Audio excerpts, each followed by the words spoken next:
ازيكم عاملين ايه؟ لو بتحبوا طعم البيك تيستي الصوص اللي احنا بنحطه على البرجر في المطاعم اللي كانت مشهورة وكنا يعني بنتعامل معاها، دلوقتي ما بنتعاملش عشان خاطر اخواتنا.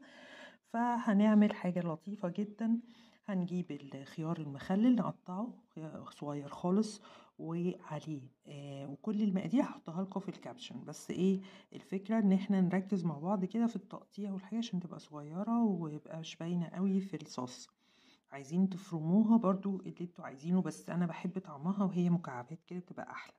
هناخد المقادير برضو عشان ما احطهاش بالظبط، فممكن نحط مايونيز وكاتشب ومستردة وخل تفاح وبابريكا وتوم بودرة بصل بودرة وملح وفلفل، كلهم بقى على بعض كده ونخلطهم خلطة حلوة ونسيبهم في التلاجة شوية.